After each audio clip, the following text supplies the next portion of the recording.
Isang sanggol na mag-iisang taong gulang pa lamang po ang pinatay sa Taguig.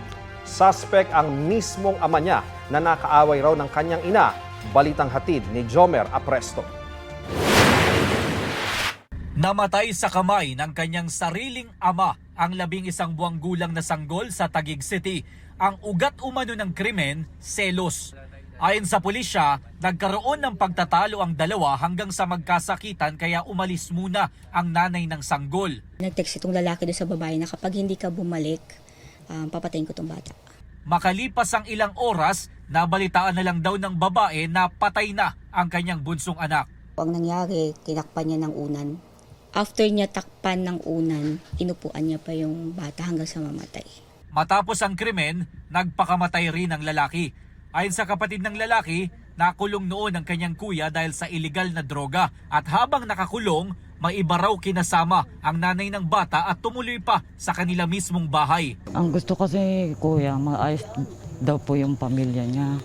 Sabi daw, may jowa po daw yung babae. Tumanggi namang humarap sa kamera ang nanay ng bata pero itinanggi niya ang paratang sa kanya. Ilang beses na raw nagbanta ang lalaki na papatayin ang kanilang anak. Pero hindi niya ito pinansin sa pag-aakalang hindi ito kayang gawin ng lalaki.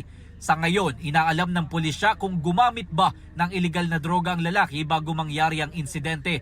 Ayon sa barangay, nasa drug watch list nila ang lalaki. Jomer Apresto, nagbabalita para sa GMA Integrated News.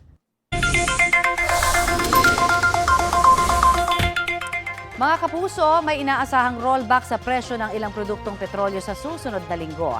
Ayon kay Assistant Director Rodela Romero ng Oil Industry Management Bureau ng DOE, batay sa 4-day trading, posibleng bumaba ng 20 hanggang 40 sentimo ang kada litro ng diesel. Habang 30 hanggang 35 sentimo naman ang inaasahang rollback sa kada litro ng kerosene.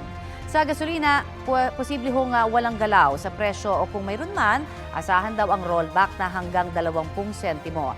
Epekto raw yan ng pagbaba ng demand sa China at plano ng OPEC Plus countries na dagdag ang supply sa world market.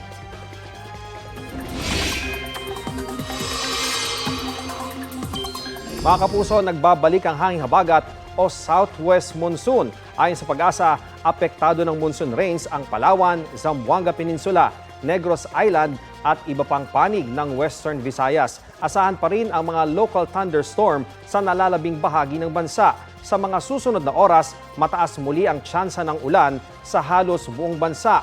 Posible ang heavy to intense rains na maaring magdulot ng baha o landslide. Ganyan din ang mararanasang panahon ngayong weekend base sa rainfall forecast ng Metro Weather. Higit na mataas ang posibilidad ng ulan sa hapon at gabi. Ulanin ding muli tayo rito sa Metro Manila ngayong weekend. Dahil sa mataas na tsansa ng ulan, tumaas din ang water level sa maraming dam dito sa Luzon, gaya ng Angat, Ipo, Binga, San Roque, Pantabangan at Magat Reservoir. Inamin ng Department of Public Works and Highways sa pagdinig sa Senado na ang ipinagmamalaki ng mahigit 5,000 flood control projects ng gobyerno ay hiwa-hiwalay at maliliit na proyekto at hindi bahagi ng master plan. Matatandaan na ang mga proyektong ito ay kabilang sa mga ibinida ni Pangulong Bongbong Marcos sa kanyang ikatlong State of the Nation Address. Kinumpirma rin ng DPWH na walang pondo para sa malalaking flood control projects ngayong 2024. 2 taon na ring walang pondo ang ahensya para sa dagdag na equipment para sa dredging o yung pag-aalis ng naiipong putik sa mga ilog para mapalalim. Tiniyak naman ng DPWH na itutuloy ang 20-year flood control master plan sa Metro Manila na ginawa noong 2013. Tinalakay rin sa pagdinig ang epekto ng reclamation sa Manila Bay sa pagbaha malapit sa Senado. Ayon sa Department of Environment and Natural Resources, nakaapekto ang reclamation project sa daloy ng tubig, pollutants at organic materials sa Look. Git naman ng ilang senador, isama ang reclamation project sa master plan. May solusyon pa ba ang malawakang pagbaha sa Metro Manila?